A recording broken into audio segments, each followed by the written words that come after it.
मित्रों कि एक तरफ तो ये कहा गया कि ये स्टूडेंट्स की मूवमेंट है, लेकिन आप देख रहे हैं कि किस तरह इस मूवमेंट पे राजनीतिकरण हो रहा है।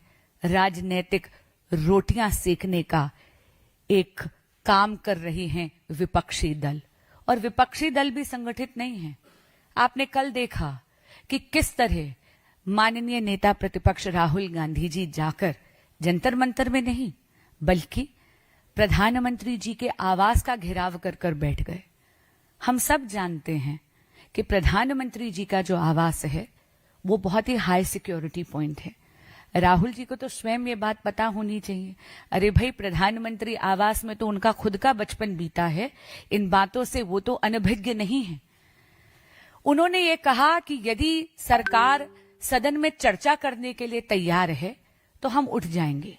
आपने देखा कि तुरंत, क्योंकि संवाद से समाधान मोदी सरकार की नीति है, माननीय केंद्रीय राज्य मंत्री जितेंद्र सिंह जी वहां पर पहुंचे और उन्होंने राहुल जी से संवाद करने का प्रयास करा, लेकिन नेता प्रतिपक्ष अपनी बात से मुकर गए।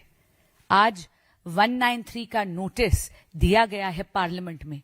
मैंने भी नोटिस दिया है कि नीट एग्जामिनेशन पे एक खुले तरीके से एक चर्चा हो, सदन में जो भी बातें हैं वो देश के माध्यम से रखी जाएं, क्योंकि मोदी सरकार के पास छुपाने के लिए कुछ नहीं है। हम तो कमिटेड हैं, प्रतिबद्ध हैं स्टूडेंट वेलफेयर के लिए, और हम इस देश के बच्चों को जवाबदेही के लिए तैयार हैं। लेकिन ऐसा लगता है कि विपक्ष अपने उत्तरदायित्व से भी मुंह मोड़ रहा है। आप देख रहे हैं कि चर्चा का नोटिस 193 में ट्रेजरी बेंच के एमपीज ने दिया, विपक्ष ने कभी ये चर्चा नहीं मांगी। कल भी जब सदन में खड़े हुए नेता प्रतिपक्ष, कोई फॉर्मल नोटिस उन्होंने नहीं दिया, बस मुंह जबानी एक आग्रह कर दिया, एक स्लिप पे एक लाइन, एक सेंटेंस लिख के दे दी। संसद नियमों से चलता है, संसद किसी की विम्स एंड फैंसीज से नहीं चलता। इसीलिए कल आप जानते हैं, क्योंकि सेंसिटिव एरिया है, वहां से राहुल जी से आग्रह कर कर उन्हें वहां से हट जाने के लिए बोला गया।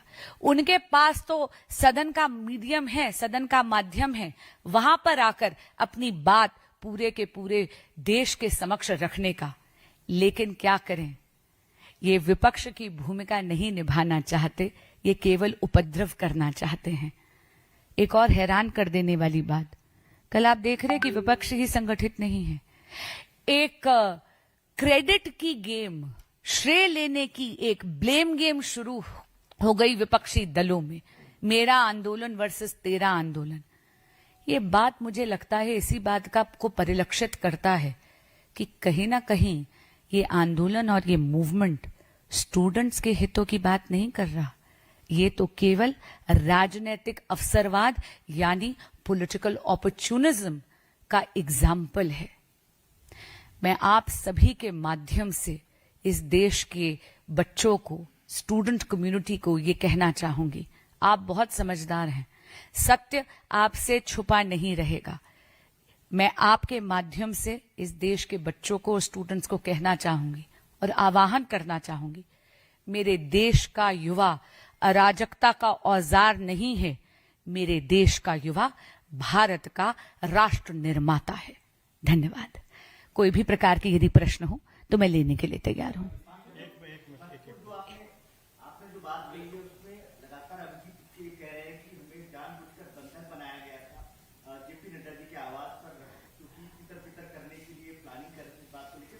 दूसरा एक महत्वपूर्ण ये भी है कि आप कह रहे हैं कि उनके तरफ से प्रस्ताव आया था बातचीत में, लगातार बीजेपी ये कह रही थी प्रस्ताव सरकार की तरफ से आया था, तब हम मिलने गए। देखिए, ऐसा है, सबसे पहले तो मैं कहना चाहूंगी कि ये जो झूठ वो फैला रहे हैं कि नड्डा जी के घर पर उनको हॉस्टेज रखा गया, आप भी जानते हैं कि ये बहुत ही इररिस्पॉन्सिबल यानी गैर जिम्मेदाराना और बहुत ही इमेच्योर स्टेटमेंट है। ऐसी कोई बात नहीं हुई थी। लोकतंत्र में आपको लगता है कि एक डेमोक्रेटिकली इलेक्टेड गवर्नमेंट के रिप्रेजेंटेटिव किसी को हॉस्टेज रखेंगे? देखिए, ये कुछ नहीं है, सोशल मीडिया पे ट्रैक्शन के लिए एक भ्रम फैलाया जा रहा है। मैं पुनः आपसे कह रही हूं, बिना किसी रिटर्न ज्ञापन के ये मिलने चले आए। 10:30 बजे जब इन्होंने मांग रखी, 11:15 बजे का इन्हें समय दे दिया गया। सरकार तुरंत इनसे संवाद करने के लिए तैयार हो गई। यहां तक कि आप देख रहे हैं कि नड्डा जी तो अस्पताल जाकर जितने भी वहां पर लोग भर्ती हैं, स्वयं वांगचुक जी का भी हालचाल पूछकर आए हैं। और नड्डा जी इस देश के केंद्रीय स्वास्थ्य मंत्री हैं।